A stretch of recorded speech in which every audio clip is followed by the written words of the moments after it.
July 1st, 1863 started like most mornings with Barbara hollering at me about something.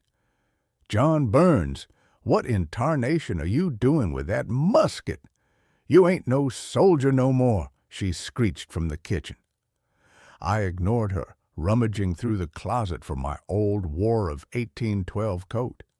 It smelled like mothballs and bad decisions, but it'd do just fine. "Where are you going?" she demanded, storming into the room with her hands on her hips like some general giving orders. "To see what's going on," I grunted, shoving my powder horn into my pocket. "What's going on is a damn war out there," she snapped. "You'll get yourself killed, and for what? To prove you ain't as old as you look. Better to die out there than sit here listening to your nagging," I muttered under my breath. "What was that?" "Nothing, woman," I barked back. "Now quit your squawking. I'm going, and that's the end of it." She followed me to the door, still yammering. "You're a fool, John Burns, a damn fool. Don't come crawling back to me when you're shot full of holes."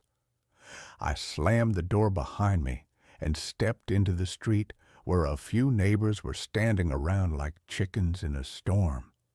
Joseph Broadhead, that one-eyed loafer, was among them. He looked about as useful as a broken plow. "Broadhead," I hollered, "why ain't you armed? The rebels are coming, and you're standing here like a stump." He turned his head slow-like and said, "Ain't none of my business." "Ain't none of your business?" I bellowed. "You coward! You gonna let the rebels take your chickens and burn your barn while you hide under your bed?" Miss Mary Slents poked her head out of her house next door and gave me a glare sharp enough to cut wood. "Mr. Burns," she said, "leave Mr. Broadhead alone, and you ought to stay home yourself. You're too old for this foolishness." "Too old?" I shot back.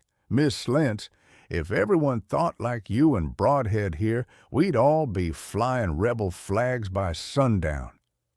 She huffed and slammed her door, leaving me to march off toward the sound of musket fire echoing from McPherson Ridge.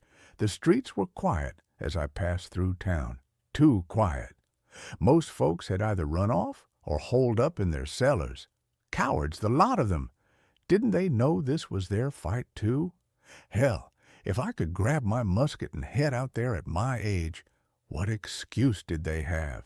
As I neared the edge of town, I spotted a group of Union soldiers moving toward the ridge. They looked young, barely old enough to shave, but they carried themselves with purpose.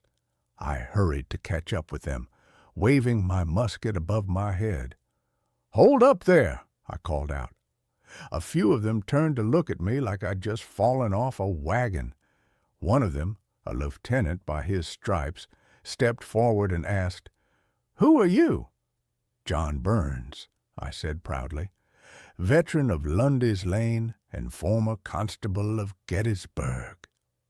He looked me up and down, taking in my ill-fitted coat and ancient musket. Lundy's Lane? That was, 50 years ago? 49, I corrected him sharply. He smirked and shook his head. "And what do you think you're going to do with that antique?" "Shoot rebels," I replied flatly. The soldiers chuckled amongst themselves, but the lieutenant waved them quiet. "All right, then," he said. "If you're so hell-bent on fighting, follow us, but don't get in our way." "I don't need no babysitting," I snapped.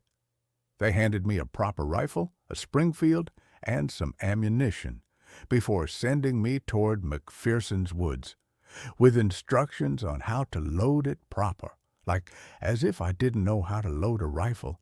Kids these days thought they knew everything. The sound of gunfire grew louder as we approached the woods, and my heart started pounding, not from fear, hell no, but from excitement. It had been years since I felt this alive. As we reached the edge of the woods, the lieutenant turned to me one last time and said, Stay low and don't do anything stupid." "Don't worry about me," I replied with a grin. "Worry about yourselves." And with that, we plunged into the fray. McPherson's woods was a damn mess. Smoke hung thick in the air, the kind that stung your eyes and made your lungs burn. Bullets whizzed past like angry hornets, and the shouts of men, half of them orders, the other half curses, echoed through the trees. It was chaos, pure and simple. But I'd seen chaos before. This wasn't my first fight, and by God, it wouldn't be my last. I crouched behind a tree, squinting through the smoke to get a good look at the enemy. The young soldiers around me were firing like madmen, barely taking aim before letting loose. "Hold your fire, you damn fools!" I barked. "You're shooting at nothing. Save your powder for something worth hitting." One of them, a freckle-faced boy who looked like he should still be chasing frogs, gave me a sideways glance and muttered, "Who put Grandpa in charge?" "I heard that," I snapped. "And if you don't start shooting straight, I'll tan your hide myself." The boy shut up quick after that. I turned my attention back to the battle and spotted a Confederate officer on horseback riding up and down their line like he thought he was invincible. He was barking orders, waving his saber around like some damn fool in a parade. Well, I figured it was high time someone taught him a lesson. I raised my rifle, taking careful aim. My hands were steady as a rock. Years of cobbling boots had kept 'em strong, and I held my breath as I squeezed the trigger. The rifle kicked against my shoulder, and the officer toppled from his horse like a sack of flour. "Got him!" I shouted triumphantly. The soldiers around me turned to look, their faces split between surprise and admiration. "Hell of a shot," one of them said. "Damn right it was," I replied with a grin.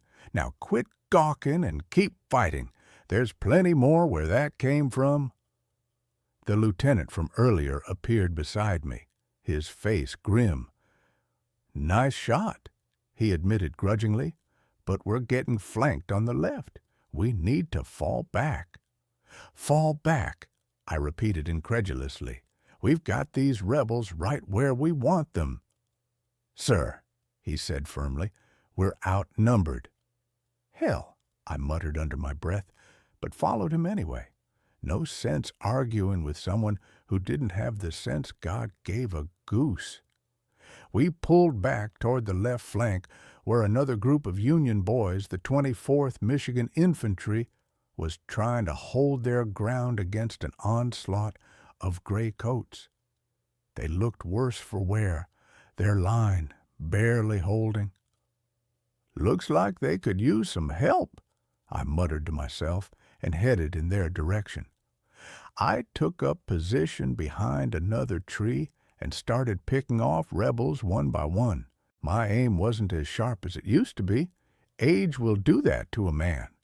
But I hit more than I missed. Each shot felt like a small victory, a reminder that John Burns still had some fight left in him. Then it happened. A sharp pain in my arm that made me drop my rifle. A bullet had torn through my sleeve, leaving a bloody gash behind. "Damn it!" I cursed, clutching my arm as I ducked behind the tree for cover. Before I could catch my breath, another shot slammed into my leg, knocking me flat on my back. The pain was white-hot, like someone had driven a red-hot poker through my flesh. For a moment, all I could do was lie there staring up at the sky, wondering if this was how it ended. But John Burns wasn't about to go out like some helpless old man. No, sir. I crawled toward an apple tree nearby and did what any sensible man would do. I buried my rifle under its roots with my pocket knife. If the rebels found me unarmed, they'd think I was just some poor civilian caught in the crossfire. Sure enough, not long after that, a group of Confederate soldiers stumbled upon me lying there like a wounded dog. One of them, a wiry fellow with a scraggly beard, looked down at me and said, "What are you doing out here, old man?" "Looking for help," I groaned, clutching my leg for effect.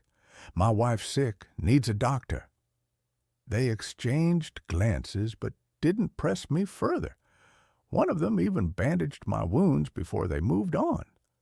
Proof that not all rebels were heartless bastards. Once they were gone, I started crawling back toward town on hands and knees. Every inch felt like a mile.